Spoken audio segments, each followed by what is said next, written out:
Hello YouTube, this is Detroit Borg, and today we're going to take a look at the repackaged universal dock from Apple. Now it's repackaged because Apple has finally included the aluminum remote with the universal dock. Up until December 2nd when this was released, it was still packaged with the original white plastic remote, even though the aluminum remote has been out for almost a year. They've also added a USB power adapter, a USB cable, and they've included a revised set of dock adapters for the more current generations of iPhones and iPods. Now I say repackaged because this is basically the same dock that we've had for a few years now.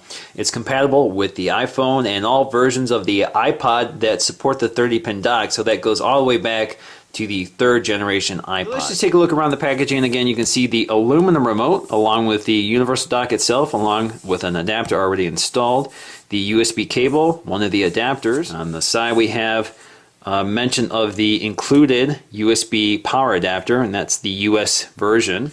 And we see the model number here, MC746LLA. Of course, on the side you see a continuation of the front picture along with the USB power adapter indicated here. And on the back we have a listing of what adapters have been included with this package.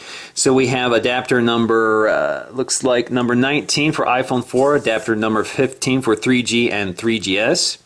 We have adapter number 20 for iPod Touch 4th generation, 16 for iPod Touch 3rd generation, 16 also for the 2nd generation, and adapter number 18 for the iPod Nano, up here, iPod Nano 5th generation with video camera. Now let's go ahead and crack into the packaging. I'm just going to cut the seal up here.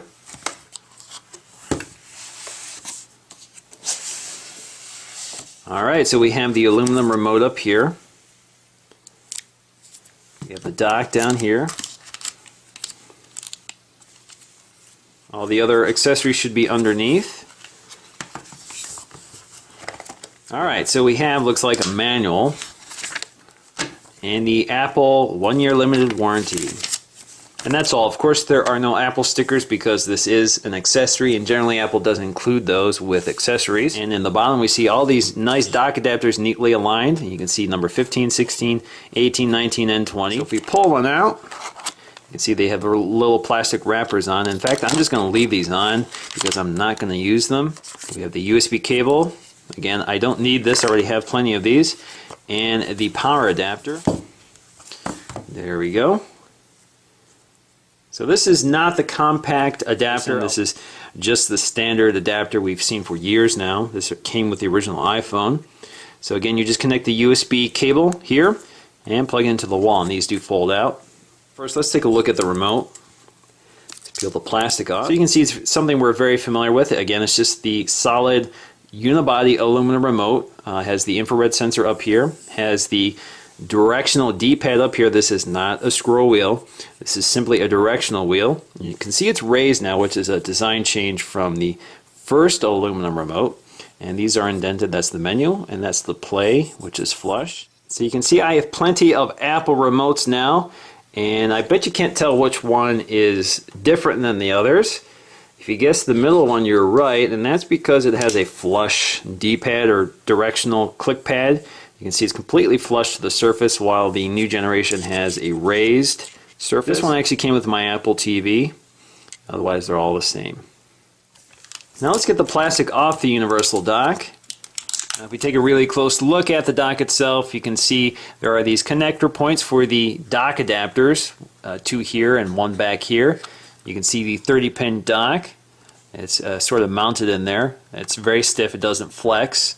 On the back you'll see the line out for audio and the 30-pin connector, which serves a variety of purposes, from syncing your iPod or iPhone or connecting audio or video. On the front we have the infrared receiver. On the bottom we have the Apple logo and some of the information. Designed by Apple in California, assembled in China, model number A1371. And this is a rubber foot just like the old model. Now, this does replace my previous generation universal dock, which I purchased in 2005, so this is actually quite old. This predates the iPhone. This is actually compatible with iPhone, and this is not. And you can see the design is only slightly different. It's basically only noticeable in the front. You see that we have a larger infrared sensor on the older model. The newer one has a very small slot that sort of resembles that of the IR sensors on MacBooks. If you look on the inside, the ports themselves, or the dock connector itself, is the same. It has the same angle to it.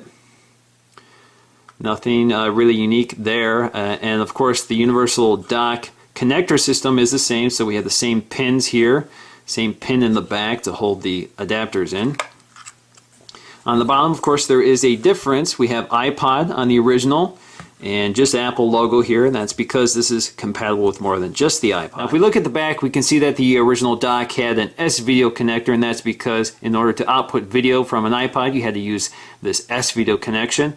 The new one uses the universal, or I'm sorry, the 30-pin dock to connect to video, and you can purchase cables from Apple, component or composite cables that connect to the dock connector itself and allow you to output video and audio.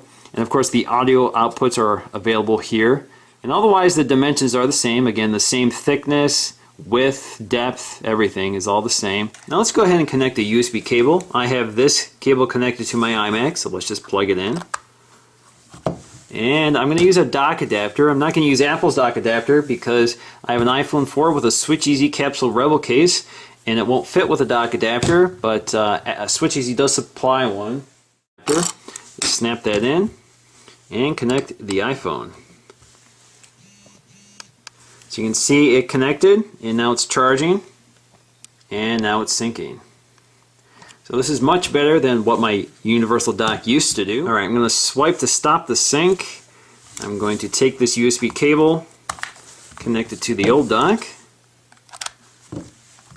pull the iPhone, swap the adapter, plug in the iPhone 4, and there we go. This accessory is not optimized for this iPhone. Well, that's because the dock predates the iPhone and is not designed to work with the iPhone. But it works anyway and has been working for me since the original iPhone came out in 2007. Now let's go back to the new dock. You do not have to use those dock adapters. In fact, more often than not, I don't, because I don't want to snap those in and out all the time, because as you know, I have a lot of iDevices, so iPods and iPhones. So if I'm just careful, I can just slide it on without any trouble. Now on the back we have the line out, which is good for audio. So if we connect an audio source, you can hear the music on your home stereo. So let's go ahead and play an example. So of course we're going to use some Coldplay. And that's coming through my clip speakers on my iMac. Now let me take you through the use of the remote control with this dock. It's pretty simple. You have the play pause button. So even if the iPod is locked or in sleep mode, just click play, and it plays the last track you were playing. If you skip forward, it goes to the next song. If you hold, it scrubs through the song. Same in reverse. And of course you have the volume up and down control. So volume up, volume down. Now if you click menu, nothing happens in the lock screen. If you go to unlock it, and let's go to play again. Let's go to iPod, and you can see what's happening under the iPod app. Again, if you click menu, and basically all it does is act as a back button. It doesn't really help you in any way. So it's kind of a drawback. You do have to still control this from the iPod itself. So if you want to scrub or look through your artists, you're going to have to do that on the iPod itself. You can't do it with the aid of the remote. So again, if you use the directional buttons, it still just controls the volume no matter what you're in. Again, forward, the song goes to the next track. So again, you really have to go right to the iPod to control it. So now the iPod is the same story. If you click play with the remote, it wakes it up, plays where you last left off. Again, you have the volume control, so you can change the volume and skip to the next track, or scrub. So let's play a track and scrub it.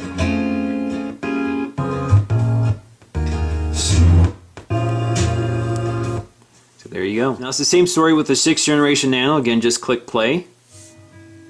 And you can hear it, you don't see it. Let's wake it up. There's the clock, and there is the playback. Let's click pause, play, increase the volume. You can also click the center button to play or pause, and let's scrub it. So let's just hold the right key. You can't see it visually, but you can hear it. Now, generally speaking, I would not recommend the universal dock for your home entertainment system. I would recommend the Apple TV, because once you've done purchasing the cable and the dock, you spent more than the Apple TV, and you'll have a much less user-friendly experience with lower quality audio and video. It gives you a full menu system from the comfort of your couch, and you don't have to walk up to the iPod, connect it to your TV to use it and navigate it.